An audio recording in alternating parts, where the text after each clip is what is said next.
Ya, saya mulai nggih. Mulai sekarang bawa langgeng. Ana kang wasani kelanggengan cabek kajaba mung kapang wasani yang paduangan kan paring wonten dhateng kita sami. Kang magih alungguh ing dalaning dharma. Ajaraning para luhur sami kang linggih termasuk teng Besakeh. Duwen yang luhur kang melinggih ing pucahing Gunung Agung nggih. Nggih. Suatu kebahagiaan tersendiri bagi kita semua nggih. Bisa berkumpul dengan para sesepuh kita, Rama Pandita, Bapak Putu Karep, Bapak Wayan Sukarma, dan yang lain yang tidak bisa saya sebutkan. Sekiranya kita berkumpul di sini bukan suatu kebetulan dan bukan disengaja. Mungkin ini salah satu pertanda kita harus mulai, nggih. Mulainya itu mulai apa? Jadi kita harus kembali mulat sarire, nggih. Mulat sarire. Jadi yang mulat itu apanya, yang disarirakan itu nabinya, nggih. Jadi jangan hanya kita harus mulat sarire tapi tidak pernah diulat, ini nggak pernah dilihat. Sarire itu sarire yang mana? Gitu. Soalnya banyak sarire, nggih. Ada sarire yang pakai baju, ada sarire yang nggak pakai. Semua itu harus dipilah-pilah sehingga mulut sarire jati ini akan kena. Itulah Hindu yang harus kita pahami. Jangan sampai Hindu katanya cuma pegang atlas tapi tak pernah di dalam atlas itu pernah dijalani, misalnya jalan kancil.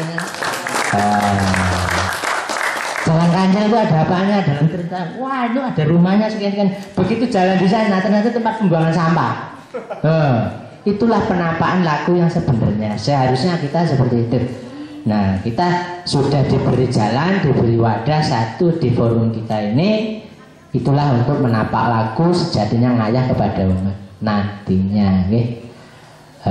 Jadi mungkin kita sudah memang saatnya harus berkumpul seperti ini. Ini awal yang kecil untuk menjadi yang besar. Kita harus menyukuri. Jadi sedikit cerita perjalanan saya Astungkara tidak ada halangan. Yang tadinya saya mengira saya tidak sampai, saya sudah mikir dulu sekian kilo nanti saya tidur di mana, makan di mana. Tapi setelah berjalan sekitar 100 kilo, tahu-tahu nggak tahu, saya nggak mikir lagi tentang itu. Tahu-tahu jalan aja. Jam 4 berangkat, jam 4 sore sudah 50 kilo, nggak terasa di belakang saya. Jalan saya lewati. Besok lagi terus gitu. Dan itu mungkin kalau dipikir oleh Bapak semua mungkin hal yang luar biasa. Tapi kok enggak biasa gitu. Cuma biasa saja. Biasa maksudnya biasa kita lakoni kalau sudah jalan. Tapi kalau belum ya, wah gimana kok bisa terjadi gitu. Nah itulah acintia. Nggak bisa dipikir karena apa? Cuma dipikir tapi nggak pernah melangkah. Maka judulnya acintia kita rubah lakonono dengan laku.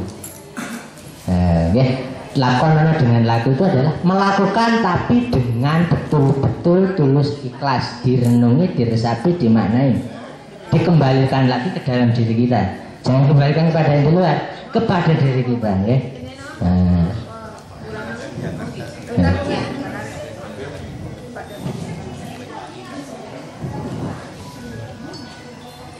Waktunya lupa ya. Oh gitu. Saya berangkat dari Lampung tanggal 8 November 2011, ya. Dari itu menapak di Cilegon pas hari menjelang Saraswati. Setelah Saraswati saya langsung mengarah ke Gunung Wayang di Cianjur, terus ke Semarang di Gedung Songo. Setelah itu ke Gedung Songo, Gunung Lawu, Jawa Tengah. Turun Gunung Lawu, masuk ke Pamenang, Kediri, yang Jayabaya, langsung menuju ke Gunung Kawi. Konon Kawi yang di Jawa Malang itu adalah gunung tertua. Kalau orang Jawa bilang itu melinggihnya kawitan paling tua di sana. Kawi, mriki nggih enten nggih Kawi nggih. Nah, itu saya di sana sekitar 1 minggu di puncaknya sendirian. Tidak ada roangnya, nggak ada.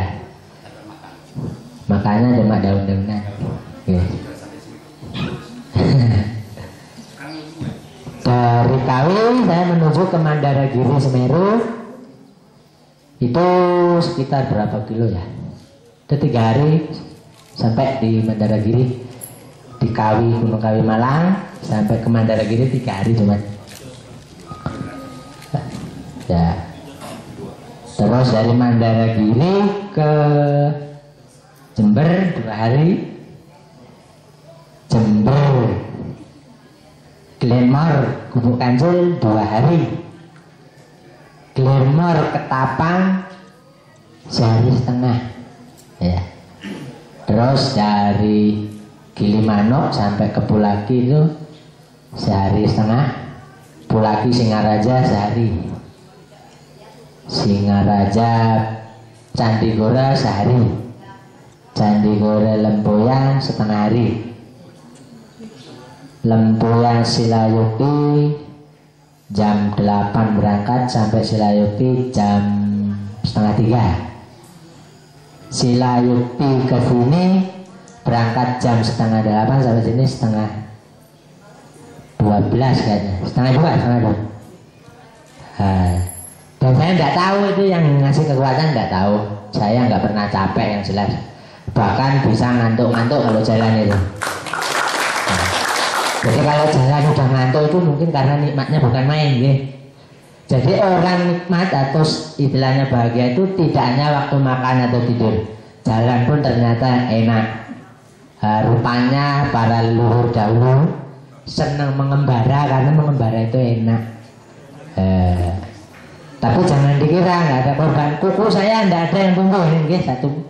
Ya ini karena wah, saking panasnya telapak kaki ini. Ya sandalan. Mungkin daya panas yang alami itulah yang bisa memijit saraf di dalam diri kita, yang bisa memberikan sesuatu yang titik-titik tadi. Nah itu kita ndak suruh, tolong begini-gini, itu yang gini-giniin alam. Kalau bisa kita mendekatkan kepada alam. Nah selama ini alam yang kita deketin hanya satu unsur manusia saja, tumbuhan sama binatang belum. Monggo silahkan, itu salah satu ajaran yang nyelip tapi tidak pernah, terutama yang muda buat apa capek-capek gitu, karena udah takut duluan. Semua yang ingin kita lakukan sebenarnya sudah diiring, tinggal kita mau atau enggak, jadi jangan takut, terutama yang muda. Jadi seorang Hindu jangan hanya baca sastra aja, tapi sastra yang berada di alam ini lebih kuat. Sastra yang di alam ini lebih kuat. Buktinya apa? Buktinya sekarang. Tanpa kita jalan tidak mungkin duduk di sini. Inilah alam kita. Kalau satu personal kita memang satu dengan satu angka 11, tapi kalau sudah campur sinilah alam, alamnya manusia, di situ. Makanya kita harus meleh, kata orang Jawa, melupakan yang ego-ego itu, dinolkan semua. Itulah tujuan kita sebenarnya, mensemelehkan rasa. Kalau sudah semua bisa mbok letakkan, silahkan mau ngapain. Jadi kalau udah ngapain, monggo. Misalnya pengen ketemu Pak Matre, kalau udah ketemu ngapain? Apa cuma pandang-pandangan? Kan enggak, silahkan dilanjutkan. Sama kita memuja, pengennya ngapain? Kalau udah ketemu bingung, kan gitu kan? Sebenarnya mencari, setelah mencari bingung. Kalau orang Jawa bilang ilmu angele yen ketemu wis ketemu angele lek nglakoni. Jadi ilmu itu susahnya adalah waktu mencari. Contohnya seperti saya ngapain dari Lampung jalan gitu gitu. Enak di rumah tidur, makan apel dan lain sebagainya. Siang malam di puncak gunung sendirian, di tengah hutan. Ya semua jelas kita mendudukan pada porsinya masing-masing ya. Apa adanya, yang bekerja ya monggo saat bekerja mengayah di kerjaan, jangan usah masalah gaji aja kerjaannya tidak pernah dilakukan. Pelajar monggo silahkan belajar, yang punya keluarga monggo diayah keluarganya dan lain sebagainya. Mari kita iring gaibnya Hindu untuk mengiring Nusantara mapan kembali. Jangan kita khawatir Hindu itu kemana-kemana, gaibnya Hindu akan mengarahkan kita. Tinggal kita tanggap apa enggak. Kalau enggak tanggap, kita sendiri yang akan digilas.